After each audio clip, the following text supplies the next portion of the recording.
È giunto il momento per Asus di tornare a produrre dei dispositivi a marchio III. Parliamo infatti questa volta non più di un netbook, non più di un tablet, ma di un vero e proprio ultra portatile con la U maiuscola. Parliamo infatti di Asus EEBook X205 TA, questa è la sua sigla per intero, device che noi avevamo già visto a Berlino in occasione dell'IFA 2014 Berlino e che già in quell'occasione ci aveva sorpreso per la sua caratteristica principale, cioè l'estrema portabilità. Parliamo di un device da 199 euro spaccati, questo è il suo prezzo ufficiale, 1 chilogrammo, anzi meno di 1 chilogrammo di peso, uno spessore molto ridotto e quindi un form factor molto contenuto. All'interno però troviamo delle caratteristiche hardware di tutto rispetto che lo fanno spiccare sicuramente rispetto alla concorrenza, e per concorrenza ovviamente ci riferiamo ai Chromebook di Google. All'interno di Asus EEBook X205 TA troviamo infatti un processore di ultima generazione Intel Bay Tray TZ3735 quad core da 1,33 GHz di frequenza, 2 GB di memoria RAM DDR3 e 32 GB di memoria storage flash, molto veloce e sicuramente adatta per macchine di questo calibro. Sono quindi caratteristiche hardware diciamo da fascia medio-bassa che lo inseriscono, anzi che lo posizionano in questa fascia di mercato con caratteristiche piuttosto simili fra i vari dispositivi che la popolano. Infatti sicuramente non brilla per prestazioni, non brilla per velocità, però è sicuramente una macchina pensata per chi cerca o un secondo computer oppure qualcosa di davvero semplice da utilizzare e molto portatile. Un grosso difetto di questo oggetto è sicuramente il materiale scelto per la sua costruzione. Parliamo infatti di plastica che penso possiate vedere attira davvero tantissime ditate. Questo purtroppo non è molto estetico, non è molto bello da vedere, però ci dobbiamo accontentare per questa fascia di prezzo. Se dovessi rilasciare Asus dei modelli colorati, anzi in realtà a Berlino abbiamo visto il modello rosso, quindi speriamo che ci sia un modello bianco dove l'effetto ditate non si dovrebbe vedere, beh forse è meglio puntare su quello piuttosto che su un modello scuro come questo. Nella parte frontale, una volta aperto ovviamente il dispositivo, troviamo un display da 11,6 pollici di diagonale con risoluzione 1366x768 pixel. La tecnologia è la LCD TN, quindi angoli di visuale molto scarsi soprattutto verticalmente, una densità di pixel decente per questa fascia di prezzo e fascia di mercato del dispositivo, anche se ovviamente ci potremmo sempre aspettare qualcosa di più, ma sotto i 200 euro forse sarebbe chiedere troppo. La tastiera, ve la faccio rivedere, scusate, non so perché ho chiuso il computer, è una tastiera full size che quindi non fa compromessi a livello di dimensione dei pulsanti, se non fosse per i tasti funzione dimezzati in dimensione e per i tasti freccia più piccolini rispetto al solito. È presente poi un touchpad di dimensioni molto importanti, molto grandi, che riconosce alcune gesture, e dei poggiapolsi abbastanza piccoli perché ovviamente è stato necessario fare spazio al grande touchpad presente nella parte frontale del dispositivo. Il touchpad è anche cliccabile.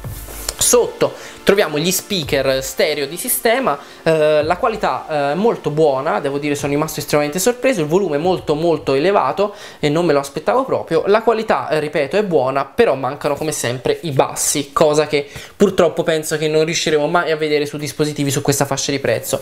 Il lato destro presenta l'espansione della memoria tramite micro SD, l'ingresso micro HDMI e l'uscita jack, scusate, uscita jack e micro HDMI. E invece qui abbiamo l'ingresso per il cavo proprietario per la ricarica. Il caricatore ha delle dimensioni molto contenute, quindi è facile da portare dietro insieme al computer, ma come vi dirò poi dopo non ce ne sarà bisogno. Nell'altro lato invece troviamo due porte full size USB 2.0, purtroppo non USB 3.0. Di qua invece abbiamo il LED che ci mostra il funzionamento della macchina.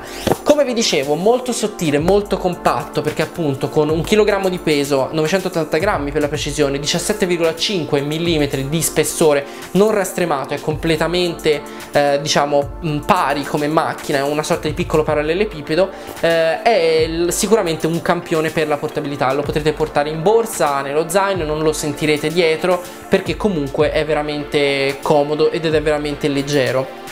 Le prestazioni di questa macchina con Windows 8.1 con Bing a bordo, sono più che discrete. Sicuramente non potrete utilizzare Photoshop, non potrete utilizzare AutoCAD, non potrete utilizzare Premiere, ma non è questo l'obiettivo di questa macchina.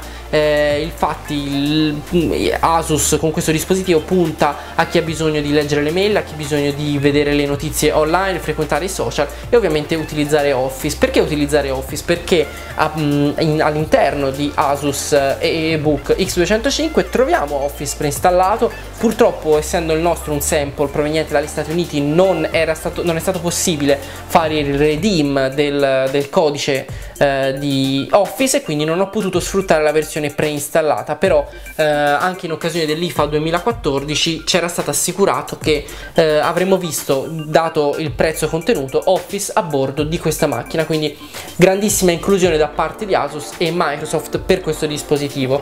Windows 8.1 con Bing non presenta nessun tipo di compromesso rispetto a Windows 8.1 senza Bing. Bing infatti è il motore di ricerca di Microsoft che non siamo nemmeno obbligati ad utilizzare, è semplicemente scelto come opzione predefinita per Internet Explorer. Basta cambiarlo oppure non utilizzare Internet Explorer, ecco che abbiamo praticamente Windows 8.1 punto, senza alcun tipo di personalizzazione. Infatti questa è una versione pensata per gli OEM, cioè per le aziende che possono acquistare una licenza a $0 e quindi produrre dei dispositivi che poi al consumatore finale vengono a costare meno, e si vede, questo qua costa 199 euro come già vi ho detto. Le prestazioni nell'uso quotidiano sono veramente buone. Io sono rimasto sorpreso dal vederlo sempre pronto, sempre reattivo, sempre pronto ad essere utilizzato, dato la memoria flash molto veloce che è stata inserita da Asus all'interno di questa macchina. Su evolution.it ovviamente trovate la recensione testuale con i benchmark che vi consiglio di vedere in modo da poter fare due paragoni. Io non credo molto nei benchmark, credo più nelle esperienze nell'uso quotidiano. Vi posso dire che nell'uso quotidiano sono rimasto estremamente soddisfatto sia dalle prestazioni sia dalla batteria. Asus ci dice che questa macchina dura fino a 12 ore. Beh, io non ho contato con il cronometro, ma vi posso dire che ci ho fatto tranquillamente tutta la giornata di utilizzo, andando a prendere questo computer come macchina principale, sostituendolo al mio portatile. Di conseguenza veramente un grandissimo lavoro da parte di Asus a livello di batteria. Se lo utilizzate un po' come fosse un tablet, quindi accendendolo, spegnendolo, mettendolo in stand by e utilizzandolo quando serve, andrete tranquillamente a fare più giorni di utilizzo. Che altro c'è da dire su questo dispositivo? Beh, non è sicuramente pensato per chi lavora pesantemente con il computer, sia per le dimensioni sia per le prestazioni. È però indicato, anzi io lo indico per gli studenti universitari che hanno bisogno di qualcosa su cui prendere appunti, che è comodo, che si può portare in borsa e veramente non è un peso in più nello zaino, nella borsa. Lo consiglio per chi cerca un computer da casa, oppure per chi cerca un secondo computer da affiancare magari ad un device fisso molto potente, molto prestante da utilizzare per lavorare. Non è il lavoro in mobilità, o comunque non è un obiettivo principale di Eebook X205. È infatti un dispositivo all-in-one che fa un po' di tutto, ma lo fa sempre un pochino arrancando sotto certi punti di vista. Ci ho anche giochicchiato, ma ovviamente parliamo di piccoli titoli indie o comunque giochi 2D dalle prestazioni grafiche non molto importanti. Questo era Asus Eebook X205 Ti. Io vi invito ad accedere alla recensione testuale che trovate tramite il link presente nella descrizione qua sotto. Se il video vi è piaciuto non dimenticate di mettere mi piace, di condividerlo con i vostri amici sui social network. Però se non vi è piaciuto non mettete non mi piace, ma fateci sapere nei commenti che cosa non vi è piaciuto di questa recensione. Noi ci vediamo al prossimo video. Per evolution.it, Andrea Ricci.